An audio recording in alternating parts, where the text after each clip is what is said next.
네, 베토벤 교향곡 5번 운명을 작곡한 파스칼라티 하우스 앞에 와 있습니다.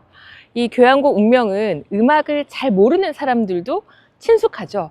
클래식 음악사 사상 가장 인기 있는 사랑받는 교향곡 중 하나라고 할 수 있는데요. 그 첫 시작이 네음 모티브 따다다담 이렇게 시작을 해요. 워낙 청각적 인상이 강렬하기 때문에 한 번 들어도 쉽게 기억할 수 있는 그런 매료되는 주제라고 할 수 있습니다. 이 교향곡에는 독특한 부제가 붙어 있습니다. 운명. 그 베토벤의 제자이자 비서였던, 또 베토벤이 세상을 떠난 이후에 베토벤에 대한 첫 전기를 쓴 안톤 쉰들러에 의해서 이 부제가 붙여졌는데요. 쉰들러에 따르면 베토벤이 교향곡 5번을 작곡할 당시에 그 첫 시작을 일컬어서 이렇게 얘기했대요. 운명이 나에게 이렇게 문을 쾅쾅쾅 두드린다. 하지만 이 일화가 진짜인지 가짜인지는 사실 알기 힘듭니다. 왜냐하면 쉰들러가 자신의 유명세를 위해서 베토벤을 뭔가 굉장히 활용한 면이 없지 않았거든요. 베토벤은 귀가 들리지 않았죠. 그래서 사람들과 필담으로 메모를 나누면서 대화를 했는데요. 현재 남아있는 베토벤의 대화 노트가 약 400권에 이르는데 그 중에 137권을 안톤 쉰들러가 다른 사람한테 돈을 받고 팔아버려요. 뿐만 아니라 쉰들러에게 불리한 내용은 숨기고 그 자신을 과시하기 위해서 유리하게 베토벤에 대한 일화를 위조하고 조작했다는 혐의를 받고 있습니다. 하지만 베토벤이 직접 남긴 편지에 또 운명이라는 단어가 등장하기도 해요. 이 교향곡 5번을 완성하기 7년 전에 베토벤이 그 프란츠 베겔러라는 친구에게 쓴 편지인데요. 나는 운명의 목을 확 움켜쥐겠어. 그렇지 않으면 녀석은 굴하지 않고 나를 짓밟고 말겠지. 운명 모티브, 이 짧은 4개의 음으로 된 모티브는 음악사 사상 가장 유명한 사랑받는 주제 중 하나라고 할 수 있는데요. 하지만 이 운명 모티브가 너무 유명하다 보니까 그 유명세에만 휘둘려서 이 전체 교향곡 1악장, 2악장, 3악장, 4악장 요 전체적인 맥락을 우리가 소홀히 여기기도 합니다. 그런데 교향곡 5번 운명의 핵심적인 철학은 어둠에서 빛으로 고통을 극복하고 환희로 나아가는 서사에 있습니다. 인간 존재의 나약함에 저항하면서 뭔가 투쟁과 분투로 승리를 쟁취하는 베토벤 고유의 신념이 담겨 있습니다.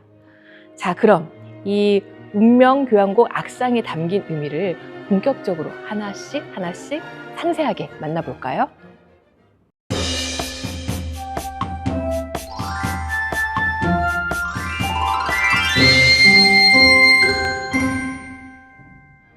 이 교향곡 조성은 다단조입니다. C 마이너인데요. 음악가들에게 C 마이너는 운명의 불가항력이라는 미적 상징성을 가지고 있습니다. 베토벤은 청년 시절부터 이 조성을 편애했는데 실제 연주에 있어서도 굉장히 독특한 장점을 지니고 있어요. 비올라, 첼로의 가장 낮은 개방현, 그러니까 손을 짚지 않고 현을 열어둔 상태에서 소리를 내는 음이 C음이거든요. 그래서 현악기로부터 풍부한 울림을 이끌어낼 수 있다는 장점을 지니고 있습니다. 자, 그럼 1악장 본격적으로 시작을 열어볼까요? 두 마디에 걸친 특유의 사운드를 우리는 운명 모티브라 일컫습니다. 4개의 음표로 이루어져 있는데 3 더하기 1로 이해하면 좋을 듯 합니다. 이렇게 짧은 3개의 음표에 얼어붙은 듯한 정지한 긴 음표가 연결되는데요. 짧은 모티브 안에서도 강렬한 대조가 일어나고 극적인 긴장을 표현하게 되죠. 오케스트라 단원들이 이 모티브를 사실은 제대로 연주하기가 굉장히 까다로워요. 첫 강박이 음표가 아니라 쉼표로 채워져 있거든요. 이 쉼표를 제대로 의식해야 정확한 연주가 가능한데 찰나의 침묵, 이 찰나의 침묵은 뒤따르는 음표에 더 강한 힘을 실어주기도 합니다. 그리고 모티브의 끄트머리, 얼어붙은 듯 정지한 긴 음표에는 느림표, 페르마타가 붙어 있는데요. 짧은 세음으로 긴장을 고조시킨 뒤에 긴 침묵으로 이어지는 거죠. 격렬한 돌진 이후에 숨을 고르는 혹은 브레이크를 밟는 베토벤의 음악적 의지로 이해해 주셔도 좋겠습니다. 이렇게 첫머리 단 2개의 마디에서도 베토벤의 독창성이 마음껏 발현되고 있는데요. 강박엔 쉼표, 그리고 해결되지 않는 침묵조차 음악의 일부로 활용하는 거죠. 음악은 무조건 음표로, 소리로 진행시켜야 된다는 고정관념을 베토벤은 비틀고 있습니다. 게다가 이 운명 모티브는 선율이라기보다는 리듬의 씨앗, 아이디어에 가까운데요. 이 씨앗은 1악장이 진행되는 내내 맨 마지막 바디까지 전체 악상을 지배하게 됩니다. 리듬으로 교향곡 구조를 쌓아 올린 탁월한 예시를 우리가 만나볼 텐데요. 우선 1주제와 2주제를 연결하는 경과구에서 역동적인 추진력을 느껴볼게요.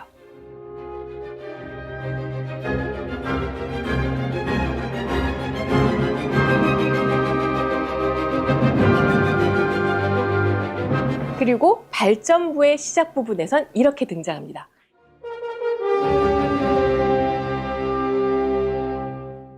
팽팽한 긴장이 매 마디를 채워가고 있어요. 느슨한 여유 따윈 용납되지 않죠. 운명 모티브는 소나타 형식에서 제1주제 역할을 도맡습니다. 방금 들으셨듯이 역동적인 에너지 그리고 추진력이 특징적입니다.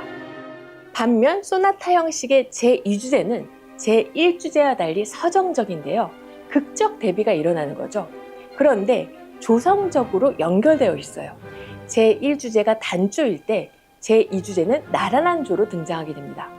서로 성격이 달라서 대비를 일으키면서도 가까운 친척 조성으로 연결되어 있는 거죠.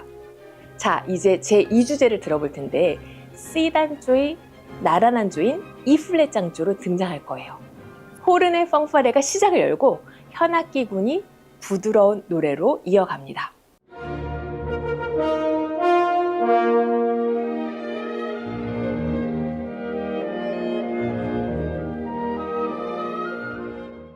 발전부를 거쳐서 재연부로 진입하기 직전에 베토벤은 또 한 번 극적인 장치를 마련해줬습니다. 우당탕탕 그 소란스러운 질주 사이에 피아니시모의 고요한 순간을 심어놨어요. 그러다가 포르티시모의 공포로 깨어나면서 재연부로 진입하게 되는데 이때 운명 모티브는 강렬한 폭발을 일으키게 됩니다. 자, 이제 재연부에 도착했습니다. 우리가 제시부에서 들었던 이야기들이 다시 등장하게 되죠. 그런데 똑같은 반복은 아니에요. 베토벤은 1주제와 2주제 사이에 아다지오의 짧은 명상을 배치해요. 여기에 오보에가 짧은 카덴자를 연주하게 되는데요. 오보에는 목관악기에 속해요. 그리고 겹 리드의 독특한 비음이 특징적인데 베토벤이 감정을 호소하고 싶을 때 선호해서 등장시켰던 악기이기도 합니다. 들어볼까요?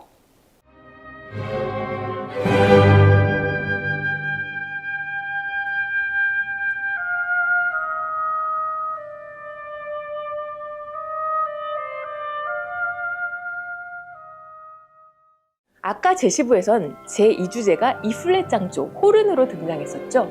이번엔 달라집니다. C단조와 같은 으뜸음조인 C 장조로 바순이 재연부의 제2주제를 연주해요. 자, 이제 1악장 운명 모티브의 마지막 포효가 등장할 차례입니다. 운명의 불가항력이 거대한 화음으로 울려 퍼지죠. 이 악장에선 1악장의 격렬한 폭풍과 달리 편안한 휴식을 선사하는데요. 중저음역의 현악 사운드가 운명의 불가항력에 마치 나동그라진 마음을 어루만져주는 듯합니다. 이 악장에서 여러분들이 특히 기억해 주셔야 할 장면이 있습니다.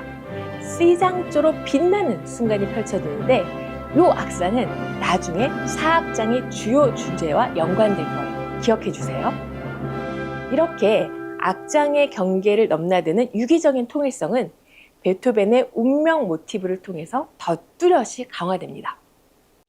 자, 3 더하기 1 이렇게 4개의 음으로 이루어진 운명 모티브가 3악장, 세 번째 악장에도 등장을 해요. 짧은 모티브로 전체 악장의 맥락을 관통하는 베토벤의 탁월한 면모를 엿볼 수 있는데요. 호른으로 단호하게 표현되는 3악장에서 등장하는 운명 모티브 만나볼까요?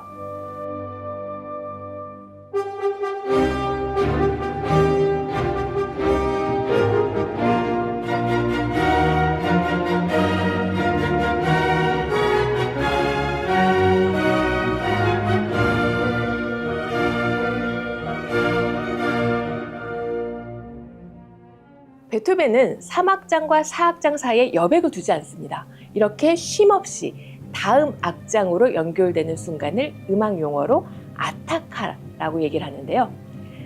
3악장의 C단조로부터 4악장의 C장조로 이 크레센도의 극적인 상승을 거쳐서 에너지를 증폭시키는 그 4악장으로 진입하는 열광의 순간을 한번 들어볼까요?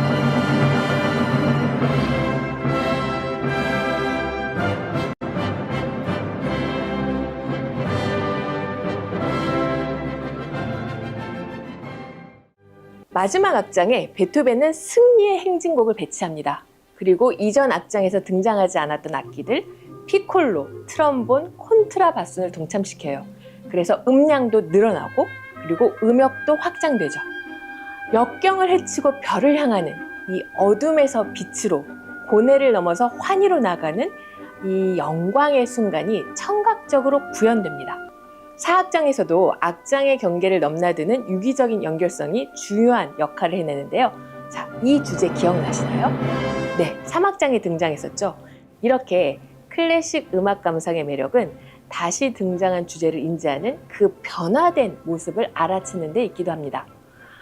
4악장의 코다는 전체 악장의 대단원을 마무리하는 순간이에요.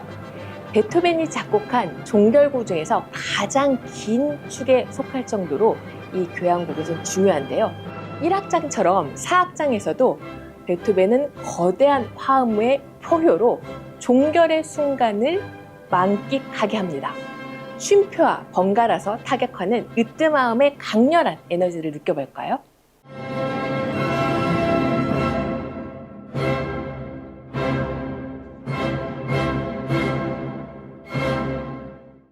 베토벤이 언젠가 이런 말을 한 적이 있어요. 많은 사람들이 모든 단조의 곡이 단조로 끝나야 한다고 주장을 한다. 하지만 나는 반대한다. 슬픔 뒤에는 기쁨이, 비가 내리고 나서는 햇살이 비춰야 한다. 이 말은 교향곡 5번 4악장을 나타내는 가장 좋은 인용구라고 할 수 있습니다. 대개의 고전 교향곡은 첫 악장과 마지막 악장이 같은 조성으로 끝나거든요. 예를 들면 C 메이저의 장조로 시작하면 끝맺음도 C 메이저의 장조로 끝나는 거죠. 하지만 베토벤은 교향곡 5번의 1악장을 C 마이너로 시작해서 C 메이저로 마무리합니다. 이건 베토벤의 그 고유의 철학, 고유의 서사, 고난에서 환희로 역경을 헤치고 별을 향하여라는 그 음악적인 서사와도 맞닿아 있는 거죠. 첫 악장부터 마지막 악장까지 곡을 지배했던 3 더하기 1의 리듬적 동기가 이렇게 울려 퍼집니다. 그리고 이 위대한 곡은 웅장한 마무리를 맞게 됩니다. 자, 이제까지 베토벤 교향곡 5번에 담겨있는 음악적 의미를 상세하게 하나하나 살펴봤습니다. 고난에서 승리로 향하는 베토벤 고유의 서사는 후대 작곡가들에게도 많은 영향을 끼치게 돼요. 그래서 브람스 교향곡 1번, 차이콥스 교향곡 4번, 5번, 또 말로의 교향곡 5번도 그 이전 악장들, 단조의 고통과 어둠을 헤쳐서 마지막 악장에선 환희, 장조로 그 고통과 갈등을 해소시키게 되죠. 교향곡 운명에선 리듬의 씨앗, 이 운명 모티브가 악장 간의 경계를 관통하면서 음악적인 추진력을 발화시키게 됩니다. 이 유기적인 맥락을 인지하시고 귀 기울이시면서 감상하실 수 있다면 좋겠습니다. 지금까지 조은하였습니다. 감사합니다.